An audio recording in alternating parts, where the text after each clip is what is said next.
कारण पूछेंगी और उसके बाद ही वो करेंगी। धन्यवाद। धन्यवाद।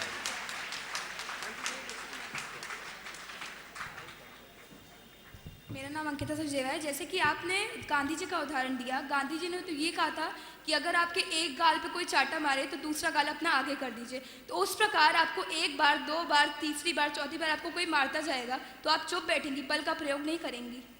पहली बात तो आप उससे पूछेंगी उसका कारण क्या है और उसके बाद आप उससे कुछ बोलना चाहेंगे। अगर कोई आपके देश पर आक्रमण करता जाएगा तो आप उससे कारण पूछना चाहेंगे कि उस पर युद्ध का प्रयोग करेंगे। कोई भी इंसान पागल नहीं होगा जो आपके पास आके आपके ऊपर आक्रमण कर देगा, उसके आक्रमण करने का भी कोई कारण होगा। धन्यवाद। समय का संकेत है कि अब हमें इस प्रतियोगिता को यहीं विराम देना है, तो मैं आपको प्रश्न के लिए आमंत्रित नहीं कर सकती हूँ। कृपया आप अपना स्थान ग्रहण करें।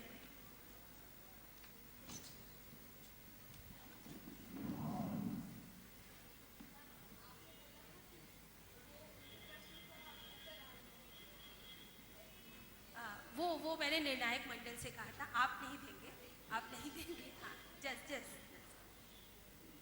बहुत सुंदर प्रतियोगिता के हमारे सामने आई।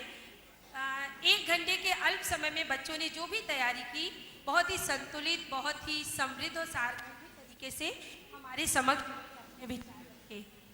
तो यहाँ पर श्रोतागणों में जो भी इन विचारों से आंदोलित हुए हो, शांति या युद्ध, तो आप में से अगर किसी का मन हो तो अपने विचार यहाँ पर आके रख सकते हैं। संक्षिप्त में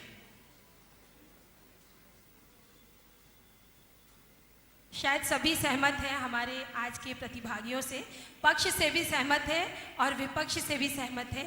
इसलिए मैं आज के निर्णायक मंडल में से निवेदन करती हूँ डॉक्टर सूर्य नारायण सिंह जी से कि वो सर्वप्रथम मंच पर आए और अमीषा के प्रश्न का जो कि उत्तर नहीं दिया था उसका जवाब दें।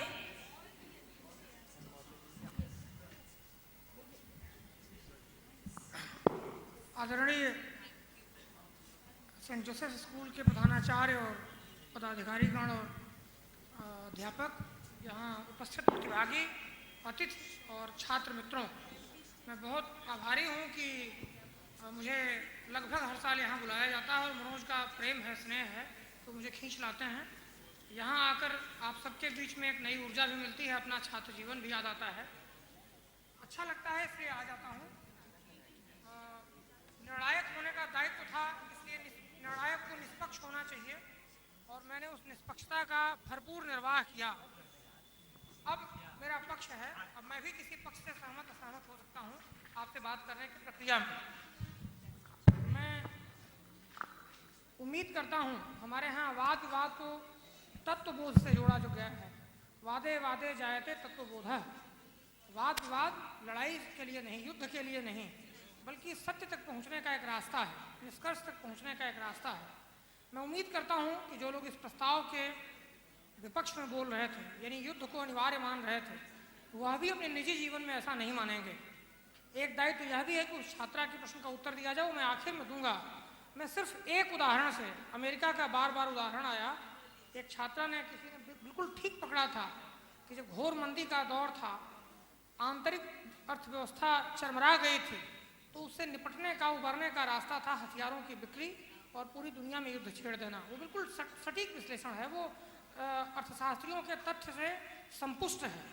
मैं सिर्फ एक बात बताना चाह रहा हूँ कि युद्ध करने वाले कितने कायर होते हैं कि जब 9/11 का हमला हुआ अमेरिका में, जो अमेरिका पूरी दुनिया में सबसे ताकतवर माना जाता है, उसका राष्ट्रपति पेंटागन के बिल्कुल आंतरिक तल्ले में, जहाँ मक्खी और हवा और ध्वनि तक नहीं जाती, वहाँ चला गया था कि उस पर कोई हमला ना हो जाए।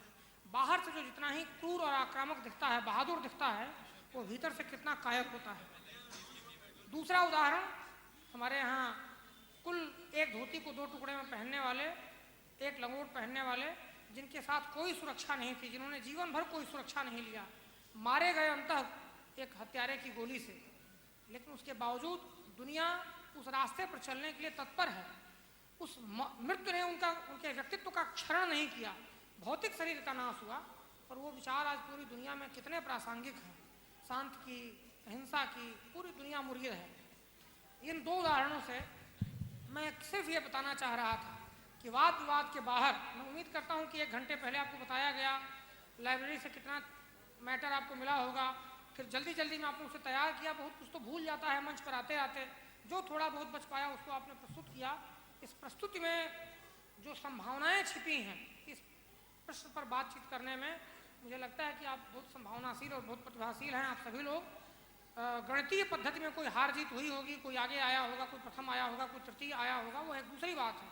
लेकिन दुनिया को इस 21वीं शताब्दी में आज जिस चीज़ की बेहद ज़रूरत है, बेहद जो ज़रूरी है इस दुनिया को आगे बढ़ाने के लिए और समग्र विकास के लिए, विकास का मतलब केवल माल, केवल चमचमाती सड़कें और केवल भौतिक विकास नहीं होता, केवल बाहरी विकास नहीं होता, उसका आत्मिक विकास, उसके विचारों का विकास भी होता है। एक सवाल बहुत महत्वपूर्ण आया था अशोक के हवाले, इतिहास के हवाले।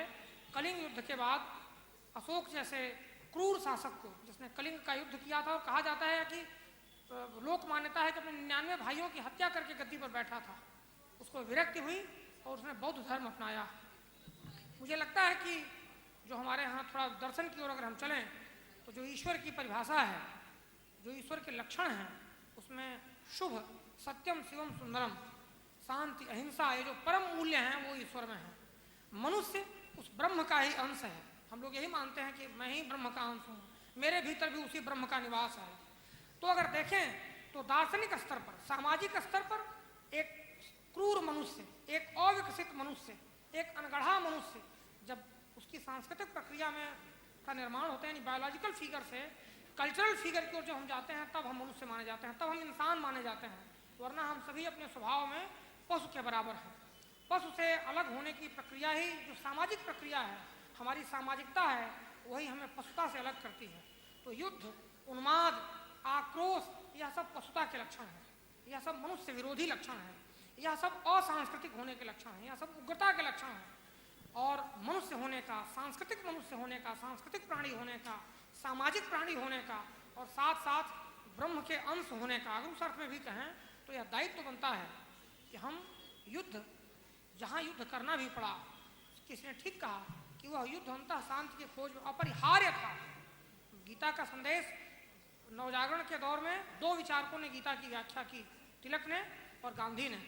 तिलक की व्याख्या गांधी के आगे छोटी पड़ गई, क्योंकि तिलक ने उससे सिर्फ एक संदेश लिया, war is better than peace. लेकिन महात्मा गांधी ने जो उसकी व्याख्या की गीता के कर्मयोग की, उन्होंने यही कहा कि आंतरिक शांति के लिए, बाहर की शांति अंदर अशांति पैदा करती है। जब तक हम भीतर से शांत नहीं हैं, जिसके पास आंतरिक शांति है उसके पास सब कुछ है। जिसके पास आंतरिक शांति नहीं है, चाहे जितना बड़ा साम्राज्य हो, जितनी समृद्धि हो, जितनी बड़ी